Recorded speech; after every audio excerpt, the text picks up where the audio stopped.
Salut et bienvenue sur le podcast S'élever en même temps que son enfant. Je suis Maude, coach certifiée chez Mercredi, mais surtout maman de 3 enfants. Sur ce podcast, je t'aide à conjuguer la bienveillance avec la réalité de ton quotidien de maman. Utiliser ton choix d'une parentalité bienveillante comme un accélérateur de ton propre développement personnel. T'aider à changer de regard sur les situations que tu vis avec ton enfant pour t'en servir, pour grandir et apprendre sur toi. Hey, salut! Je suis contente de te retrouver aujourd'hui pour un nouvel épisode sur le podcast. Un épisode qui va commencer à sentir bon l'été, les vacances, mais en fait qui peut s'adapter à n'importe quel moment de ta vie familiale dès lors que tu passes un moment avec ton enfant. Je ne sais pas si tu as déjà ressenti cette forme de déception quand, malgré tous tes efforts pour faire plaisir à ton enfant, il semble insatisfait. Les activités que tu lui proposes ne lui conviennent pas, ça ne semble pas lui faire autant plaisir que tu aurais pu l'imaginer. Et bien, dans ces moments-là, on peut même imaginer que on peut même finalement trouver que notre enfant est ingrat. Parce que nous, en tant que parents, on va avoir tout planifié, tout organisé. On aura pris du temps sur notre temps libre, le peu qu'on peut avoir, j'ai envie de te dire. Et au final, les rires, les sourires espérés, sont pas au rendez-vous, ou en tout cas pas au niveau qu'on avait imaginé. Et ça, c'est vraiment rageant. Alors, ce que je voudrais te proposer dans l'épisode d'aujourd'hui, c'est de voir comment faire pour espérer que ce soit des vacances ou même, comme je te le disais, de simples moments en famille, un week-end, un mercredi avec ton enfant, puissent tout de même être remplis de moments joyeux où tout le monde est content et passe un bon moment. C'est de ça qu'on va parler aujourd'hui. Je vais t'expliquer pourquoi ton enfant peut te sembler ingrat. Quelle est l'erreur inconsciente que nous faisons en tant que parents, en pensant bien faire, on est bien d'accord, et surtout comment y remédier. Alors c'est quoi ce fameux piège des parents dans lequel on tombe toutes et tous? Pourquoi, parfois, les vacances, les week-ends, nos mercredis avec notre enfant ne se passent pas aussi bien qu'on le souhaite? Eh bien en réalité, le piège inconscient dans lequel on tombe, c'est de penser que ce qui fera plaisir à notre enfant est ce que nous aurions aimé avoir dans notre propre enfance, que peut-être nous n'avons pas eu, ou alors au contraire, de justement proposer à notre enfant ce que l'on a aimé dans notre enfance et qu'on souhaite lui donner finalement la chance de connaître. Ça, c'est quelque chose dont je t'ai déjà parlé dans un autre épisode du podcast, il y a un petit moment, parce que c'était le numéro 7, alors tu vois, il y a de l'eau qui s'est coulée entre les deux, de l'eau sous les ponts. Cet épisode où je te parle du sacrifice et du sentiment d'ingratitude qu'on peut avoir de notre enfant. Eh bien, aujourd'hui, je te propose une petite mise à jour de cet ancien épisode et surtout, de le voir sous le prisme des moments en famille, des vacances, des mercredis. En réalité, d'une manière parfaitement inconsciente, on va venir projeter, nous, adultes, nos désirs sur notre enfant en pensant que on pense vraiment lui donner ce qu'il souhaite, alors qu'en réalité, on répond à nos propres désirs d'enfant, qu'ils aient été assouvis ou non. Résultat du compte, notre enfant n'est pas content. Alors que nous nous sommes donné du mal, on a fait un effort, encore une fois, on a organisé des choses, et le résultat, il n'est pas du tout à la hauteur de nos espérances. On peut avoir en retour de la mauvaise humeur, du mécontentement de notre enfant, parfois même carrément de l'indifférence. Bref, tu comprends que c'est pas du tout ce qu'on vise, en se donnant du mal, en prévoyant des choses pour passer un moment avec notre enfant. Eh bien, en réalité, c'est là que le décalage va se créer. En fait, ton enfant ne se reconnaît pas dans ses choix et peut alors te sembler ingrat ou insatisfait. Mais en réalité, il exprime juste que ses propres désirs, à lui, n'ont pas été entendus, n'ont pas été assouvis. Parce qu'en fait, on a répondu à nos désirs de notre enfant intérieur, de l'enfant qu'on a été. Donc, comment éviter ce piège ? J'ai envie de te dire que c'est en prenant le temps de découvrir ce qui fait vraiment vibrer notre enfant, en écoutant ses envies et en les intégrant dans nos projets. Et c'est là que justement entre en jeu la proposition que je veux te faire dans l'épisode d'aujourd'hui. La bucket list, mais adaptée aux enfants. Un moyen ludique et efficace de t'assurer que les activités correspondent vraiment aux envies et aux attentes de ton enfant. Mais alors, c'est quoi exactement une bucket list? Encore un mot anglais qu'on utilise dans notre langue. En fait, la bucket list, tu peux le voir un petit peu comme la liste de toutes les choses que l'on rêve de faire. Alors, en règle générale, la bucket list, c'est toutes les choses qu'on rêve de faire avant de mourir, avant qu'on soit plus capable de faire quoi que ce soit. C'est notre liste de souhaits. En fait, ce concept, il a été popularisé, j'ai envie de te dire, avec le film qui s'appelle justement The Bucket List, avec Morgan Freeman et Jack Nicholson, où ce sont deux hommes qui sont en phase terminale d'un cancer et qui décident de réaliser tous leurs rêves avant de mourir. Moi, j'ai envie de te dire, il n'y a pas besoin d'attendre de tomber malade ou d'être vieux pour commencer à se faire cette bucket list et puis surtout commencer à la réaliser, à vraiment vivre ce qu'on a mis dessus. Alors, d'une manière générale, j'ai envie de te dire, c'est un excellent exercice que je pourrais te proposer de faire, que je te conseille même, c'est de faire une petite liste comme ça des choses que tu aimerais faire dans ta vie, que tu aimerais voir, que tu aimerais expérimenter, et puis commencer l'une après l'autre à effectivement assouvir cette liste et à la réaliser finalement. Pour être tout à fait honnête, moi j'ai un petit cahier dans lequel justement je note toutes mes envies, ce que j'aimerais faire, ce que j'aimerais voir, ce que j'aimerais être dans ma vie. Par exemple, je peux te parler que dans ma liste, il y avait justement de traiter le trouble de l'oralité que j'ai en fait.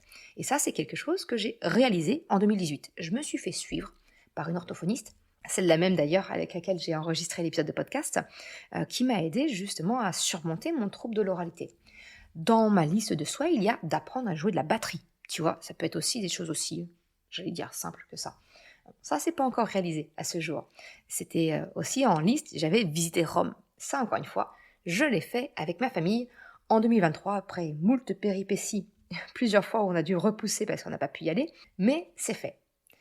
Ce que je te propose dans l'épisode d'aujourd'hui, c'est pas de t'accompagner pour te faire ta propre bucket list, ça, encore une fois, je te le conseille vivement, mais j'aimerais détourner ce concept pour finalement t'aider à comprendre, découvrir quels sont les besoins, les attentes, les envies de ton enfant pour arrêter finalement de prévoir des choses, de mettre de l'énergie dans des choses qui nous donnent l'impression que notre enfant est ingrat parce qu'il n'adhère pas à ce qu'on a préparé. Eh bien, la bucket list, c'est un excellent moyen finalement, tu vois, de contourner ce petit piège et de t'assurer que tu vas tomber juste dans ce que tu proposes à ton enfant. Donc vraiment, je te propose, on va l'adapter à ton enfant pour apprendre à mieux le connaître, à mieux le comprendre. Imagine une espèce de liste magique quelque part où ton enfant pourrait te nommer tous ses désirs, ses rêves, ses envies. Eh bien justement, dans cet épisode, je vais vraiment, comme je te le disais, centrer la bucket list sur les moments en famille, pour des vacances, pour un mercredi, pour un week-end. Mais encore une fois, je te le rappelle, ça peut être pour n'importe quel projet de vie. Je sais que dans la liste non formalisée de ma fille, je sais qu'elle rêve qu'on ait une maison avec plus de terrain, qu'elle aimerait avoir un chien, un lapin. Alors effectivement, elle, j'ai pas de liste notée, mais c'est quelque chose qu'elle m'a ouvert, dont elle parle ouvertement, donc on sait très bien que ce genre de choses pourrait faire des lignes, entre guillemets, sur sa bucket list. Donc tu le comprends, c'est finalement ma proposition de bucket list pour ton enfant, ce n'est qu'un prétexte, ce n'est qu'une forme de support pour permettre de discuter avec ton enfant et lui permettre d'exprimer ses souhaits et ses désirs. Alors si je reviens à ma proposition concernant les vacances, les week-ends, les mercredis, eh bien c'est en réalité d'engager une discussion avec ton enfant pour apprendre à connaître ce qu'il attend de ces moments-là. Si je te prends mon cas, pour te donner un cas concret que tu puisses t'appuyer dessus, parce que tu le sais, j'aime le concret. On va parler des vacances. Dans notre cas, à mon mari et moi, nous, ce qu'on aime habituellement pour les vacances, eh bien, c'est de trouver une maison à louer, idéalement avec une piscine, voilà, pour vraiment que ce soit vraiment les vacances, j'ai envie de te dire. Et puis, eh bien, il y a une année, par hasard, en fait, avec le comité d'entreprise dans lequel je travaillais à l'époque, on a eu l'opportunité d'aller dans un camping pendant 2 semaines. Et bien, depuis cette expérience, les enfants nous réclament de retourner chaque été dans un camping. Parce qu'en fait, ils ont vraiment aimé la forme d'indépendance qu'ils ont pu y avoir. Tu vois, pour pouvoir aller dans les différentes aires de jeu, ils pouvaient y aller tout seul, à différents moments. Il pouvait participer aux animations qu'il pouvait y avoir le soir. Il pouvait bien évidemment rencontrer d'autres enfants et avoir l'opportunité de se faire des amis. Chose que tu comprends bien, dans une maison qu'on loue, on est quelque part en vase clos. On est toujours, pour notre cas, tous les 5, et il n'y a pas spécialement de 209, tu vois, d'animation, ce genre de choses. Il faudra à chaque fois sortir. Et ça, nos enfants ont vraiment aimé ça. Donc, j'ai envie de te dire que ça ne correspond pas exactement aux vacances que nous, on imagine, mais on y trouve aussi finalement notre compte. Parce que finalement, quand nos enfants partent, par exemple, juste avant l'heure du repas, passer une demi-heure, 3/4 d'heure au parc, tout seul, nous, mon mari et moi, on se retrouve avec une demi-heure, 3/4 d'heure où on se retrouve en tête à tête, entre adultes, sans avoir à gérer il m'a pris ma bague, il a fait ci, il a fait... Voilà. On est finalement, on y trouve aussi notre compte, et nos enfants gagnent en autonomie. Et pour autant, déjà, ils sont dans un espace sécurisé, parce que le camping est un endroit clos, fermé. Et puis, pour rassurer, j'ai envie de te dire, la maman que je suis, en fait, on utilise des talkie-walkie. Mes enfants partent avec un talkie, nous, on a l'autre. Et s'ils ont, je sais pas, ils sont tombés, se sont fait mal, ils peuvent nous appeler, on arrive tout de suite. Quand c'est l'heure de passer la table, nous, on les appelle, on sonne le clairon avec le talkie-walkie. Et franchement, ça sécurise tout le monde. Tout le monde y trouve une forme d'autonomie, de liberté, qui nous convient bien. Donc, tu vois, discuter avec ton enfant, sous le prétexte de mon conseil de bucket list, eh bien, ça peut te permettre de comprendre les envies de ton enfant, de comprendre ses besoins, et ainsi de construire, un compromis avec les tiens. Tu as ainsi plus de chances de tomber juste, ou en tout cas, potentiellement de moins complètement te tromper sur les désirs de ton enfant. L'idée, c'est vraiment de faire participer activement notre enfant à la planification des événements de famille. C'est de l'inclure dans la discussion et la prise de décision. En créant cette liste avec ton enfant, tu t'assures de connaître ce qui le fait vraiment vibrer, ce qu'il aime. C'est un excellent moyen d'éviter les malentendus et de garantir que chacun puisse passer un bon moment. C'est ça pour moi, la magie entre guillemets de la bucket list pour enfants. C'est de permettre de transformer chaque instant en un moment agréable, mémorable, en respectant les besoins et les désirs de chacun. Donc maintenant que tu sais ce qu'est une bucket list, je vais te proposer une petite méthodologie, entre guillemets, pour la créer avec ton enfant. Alors, maintenant que tu as compris le principe de la bucket list, passons à l'action. Comment créer une bucket list avec ton enfant? Je te propose quelques étapes très simples pour la créer et pour faire enfin en sorte que les vacances, les week-ends, les mercredis soient des bons moments en famille. Le premier point, je te l'ai dit, ça part d'une discussion en famille. C'est vraiment de savoir ce que chacun attend des vacances, du week-end, du moment que l'on prévoit de passer ensemble. Et de poser cette fameuse question toute simple à chaque membre de la famille. Qu'aimerais-tu faire? Qu'est-ce qui te fait envie? Qu'est-ce que l'on doit faire? Est-ce qu'on a des obligations ce jour-là? Est-ce qu'il y a un horaire à respecter? C'est vraiment, tu peux par exemple organiser ça au moment d'une réunion familiale informelle, autour d'un goûter, d'un dîner, d'un moment où on est tous ensemble, bien en fait. C'est de choisir le moment idéal pour justement poser des questions ouvertes et encourageantes, en demandant à ton enfant « Qu'est-ce que tu aimerais faire mercredi après-midi avec moi ?» C'est quoi, qu'est-ce que tu aimerais faire pendant les vacances qui ferait que les vacances seront vraiment géniales pour toi? Voilà, tu comprends, c'est vraiment de créer un espace où ton enfant se sent libre de partager ses rêves et ses envies. Et en fait, je te l'expliquais, mais cette discussion va t'amener à trouver un compromis entre les besoins et les désirs de ton enfant et les tiens. C'est un compromis. C'est exactement ce que je t'ai partagé dans l'épisode Café Papote numéro 3, où je t'explique un petit peu comment trouver un compromis avec ton enfant en exprimant les émotions de chacun. Il s'agit donc de faire part, à toi aussi, en tant que parent, de tes propres envies, de tes impératifs. Par exemple, si c'est sur un week-end, un mercredi ou autre, il y a peut-être les courses à faire, le ménage, les devoirs. Est-ce qu'il y a des activités avec des horaires, tu vois? Ou tout simplement, les activités, ça peut être aussi un moment de repos.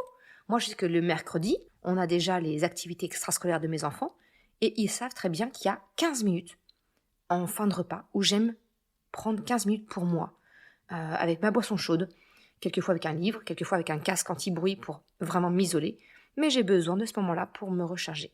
Eh bien, mes enfants savent que ce soit pour les vacances, que ce soit pour un week-end, que ce soit pour un mercredi, j'ai besoin de ce moment-là. Et ça fait partie des choses, entre guillemets, que je souhaite caser dans la journée. Donc voilà, le but, c'est vraiment que chacun puisse s'exprimer pour s'en servir comme un point de départ. Une fois que ça, c'est OK, eh bien, on va lister toutes les idées. Voilà, on liste tout, toutes les suggestions, même les plus folles. On ne censure pas. À cette étape-là, on ne censure aucune idée. C'est vraiment dans le but d'encourager ton enfant à s'exprimer pleinement. Parce que si tout de suite il te propose quelque chose et que tu viens rationaliser, dire bah non, c'est pas possible, on peut pas aller au cinéma tous les jours, c'est un budget, c'est trop cher, tu vois. En fait, tu vas venir lui couper l'herbe sous le pied et il va du coup réfléchir à la prochaine idée en limitant peut-être les autres qu'il aurait eu et du coup il va pas vraiment t'exprimer sa réelle envie, son réel besoin. Donc tu peux pas prendre la mesure de toutes ses envies. Donc à cette étape-là, de lister les idées, il est vraiment important, crucial, primordial, beaucoup de superlatifs, pour t'expliquer que vraiment on ne censure pas. On prend tout. Il sera le temps de faire le tri après, c'est pas un souci. Mais au moins tu as un paysage complet de ce que souhaite ton enfant, de ce qu'il aimerait, ainsi que le tien. Si tu désires, tu peux effectivement formaliser par écrit, en choisissant peut-être par exemple une couleur pour chacun. Par exemple, moi j'aurais tendance à écrire pour moi en bleu ou en jaune, ma fille peut-être en bleu ou en violet.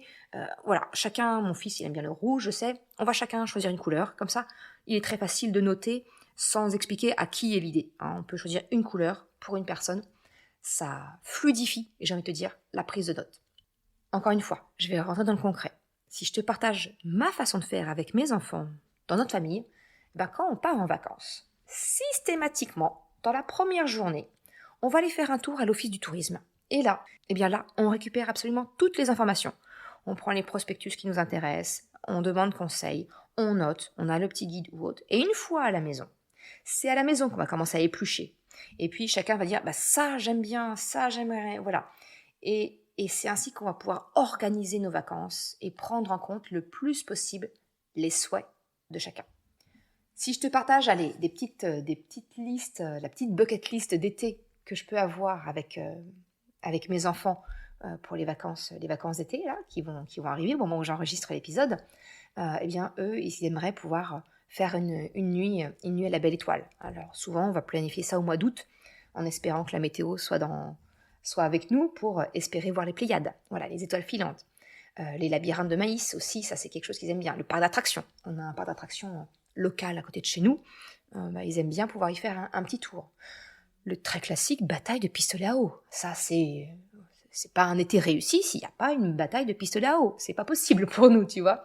Ça va être aussi de planifier des pique-niques, des balades en vélo, faire un puzzle ensemble. En début d'été, on va acheter un puzzle peut-être de 1000 pièces ou 1500, et ça va être notre fil rouge pendant les vacances.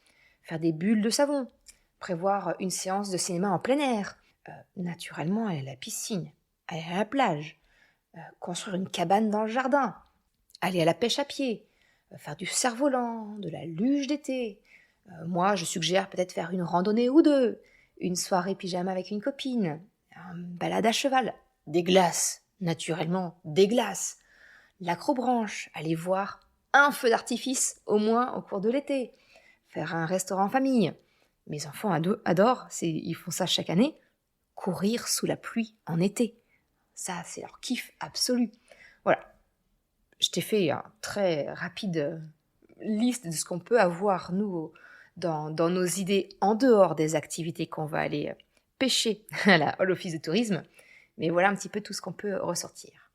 Une fois qu'on a toutes ces idées qui sont notées, on a notre base, on va prioriser. Là, ça y est, on va commencer à rentrer dans le tri. Une fois que ta liste est créée, vous allez classer tous ensemble les idées par ordre de possibilités, de dates, de budget. Demande à ton enfant ce qui fait battre le plus son cœur. Si on ne doit faire qu'une chose ce week-end, si on ne doit faire qu'une chose pendant les vacances, c'est laquelle ? Et là, tu as son coup de cœur. Donc, ok, ça sera une priorité numéro 1. Est-ce que c'est faisable ou non? Ça, on va le voir. Mais vraiment, on note les coups de cœur de chacun. Et ensuite, voilà, tu vas pouvoir faire le tri dans toutes les idées comme ça et arbitrer, effectivement, en fonction du budget disponible, du calendrier. Ça va te permettre d'organiser dans le temps les différentes activités retenues. Et puis quand je dis activité, n'oublie pas, se reposer avec un livre, c'est une activité. Dormir, faire une sieste dans un hamac, c'est une activité. Voilà, tu vas vraiment pouvoir construire au fur et à mesure comme ça un petit peu le planning du moment que vous prévoyez de passer ensemble. Donc, la 4e étape, c'est effectivement la planification. Une fois que les priorités sont mises bout à bout, on voit les calendriers, on voit les dates, il y a certains spectacles qui sont à certaines dates qu'on peut ou qu'on ne peut pas, tu peux commencer à faire une ébauche de planning. Il ne te reste plus qu'à tout mettre au propre, que ce soit sur un calendrier réel, ou nous, ce qu'on fait, c'est qu'on prend une feuille blanche, et puis on note quand on est 10 jours en vacances, on note les 10 jours de vacances. Ok, ce jour-là, il y a le spectacle. On avait été voir un spectacle équestre à un moment donné avec ma fille. Il y a des choses qui sont prévues, des dates, donc paf, on les note. Vraiment, comme ça, on sait ce qu'on va faire. Il y a des jours qu'on garde off, où on ne fait rien, c'est farniente. Il y a des jours où on va faire des choses, il y a des balades qui sont prévues, parce qu'elles sont ce sont des visites guidées ou autres, et donc effectivement, on a réservé. Mais comme ça, on peut avoir une feuille de route où chacun sait ce qu'on va faire et qui répond aux besoins, aux envies de chacun en fonction des compromis qu'on a pu trouver tous ensemble. Le fait est que je t'encourage vraiment ça c'est le point supplémentaire, c'est de garder de la flexibilité dans ce planning. Le but, c'est pas d'avoir un truc... c'est des vacances, c'est des moments en famille, c'est des moments cool. Le but, c'est pas que ce soit devenu militaire où 10h on fait ça, 11h il y a ça, cet après-midi il y a... Non, garde de la flexibilité. Je sais que par exemple, en dehors des choses, des activités qui sont, déjà réservées parce qu'il y a une date prévue ou autre, sinon on a toujours des doublons d'activités. C'est-à-dire que, par exemple, on aura randonnée. Mais si en fait, il y a quelqu'un qui ne se sent pas très bien, ou la météo est pas bonne, ou autre, on a un plan B. On avait mis dans la liste des plans B, l'aquarium. On va intervertir. Ce jour-là, on fera peut-être la visite de l'aquarium parce qu'il fait pas beau, donc au moins on sera au sec. Et puis on se garde la randonnée pour un autre jour où la météo sera plus ok. Donc vraiment, pense à quand même conserver de la flexibilité. C'est pas d'écarter ce qui n'a pas été retenu, pas planifié, mais il y a un plan A, il y a le plan B, et c'est tout à fait ok. Et ce que j'aime bien faire, tu vois, c'est ce petit calendrier improvisé sur une feuille blanche. Moi, je le garde en fait dans mes albums photos, souvenirs, parce que ça me permet, au moment où je fais notre album annuel, de me souvenir qu'on a fait ça, on était à tel endroit. Voilà, je peux retrouver facilement les activités qu'on a faites, les photos qu'il y a dans mon album, dire attends, ça correspondait à quoi? C'est quoi exactement quand elle est visitée ces jours-là? C'est quelle randonnée? C'est quel coin? Au moins j'ai les infos qui sont disponibles très facilement. Donc voilà un petit peu ce que je pouvais te partager. C'est vraiment, on fait une liste sans censurer. Ensuite, on discute, vraiment, on définit les coups de cœur de chacun pour ensuite trouver un moyen de prioriser les activités à faire. On va les passer au crible en fonction du budget, de la date. On va pouvoir commencer ensuite à faire une ébauche de planning, mais vraiment en conservant cette flexibilité. On ne fait pas quelque chose de rigide. Et ce qui est important, c'est que du coup, après l'activité, c'est de discuter. Qu'est-ce qu'on a aimé? Est-ce que finalement ça nous a plu? Ou non, on a été un petit peu déçus, c'est pas ce qu'on s'attendait. Comme ça, on en apprend. On apprend pour les prochains moments qu'on planifiera ensemble, un week-end, un mercredi ou les prochaines vacances. On sait que finalement ça, c'est peut-être pas notre truc. Peut-être que la randonnée, finalement, je sais qu'une fois on a fait une randonnée près d'un plan d'eau qui n'était pas, c'était un espèce de petit lac. On avait fait le tour. Ça n'a pas plu à mes enfants parce qu'en fait, il y avait beaucoup de moustiques. Et on a marché plus avec la peur de se faire piquer parce que mes enfants et moi, on est des buffets ambulants pour les moustiques. Ok, on sait que la prochaine fois, une randonnée près d'un lac, non, c'est pas notre truc. Près de l'eau vive, oui, parce qu'il y a moins de moustiques près de l'eau vive. Donc voilà. Donc on affûte, on apprend, on tire des leçons, toujours. C'est vraiment ça qui est le plus important. Voilà ce que je pouvais un petit peu te partager, comment créer une bucket list avec ton enfant. Pourquoi ? En fait, ça va bien au-delà de simplement planifier les vacances. C'est vraiment un moyen d'apprendre à se connaître, de respecter les désirs, les envies de chacun et finalement de créer des souvenirs en famille. Voilà ce que je voulais te partager. J'espère que ça te donne quelques pistes pour pouvoir préparer tes prochaines vacances, peut-être ton prochain mercredi, ton prochain week-end avec ton enfant. Et je serais ravie d'en échanger avec toi. Comme d'habitude, tu peux me contacter soit par mail à maude, @merrecredi.com ou directement en message privé sur Instagram sur le compte Merrecredi. Je te remercie d'avoir écouté cet épisode jusqu'à la fin. Si tu souhaites soutenir le podcast pour m'encourager à continuer à créer des épisodes, tu peux le faire sur le site merrecredi.com/soutien en me faisant un don libre. Une autre façon de m'encourager et qui est vraiment très efficace, c'est d'en parler tout simplement autour de toi, de partager le podcast, le site. Et si le cœur t'en dit, c'est également de me laisser un commentaire ou une note sur Apple Podcast, Spotify, quelle que soit la plateforme si elle te le permet. Ça m'aide vraiment à faire connaître le podcast, à diffuser ce message qu'une autre façon de la parentalité est possible. Un grand merci à celles et ceux qui prennent le temps de le faire, mais également ceux qui m'envoient des messages privés. Ça me fait toujours très chaud au cœur. Je te souhaite une excellente journée, après-midi, soirée, quel que soit le moment où tu écoutes, et je te dis à très bientôt pour un nouvel épisode. Ciao!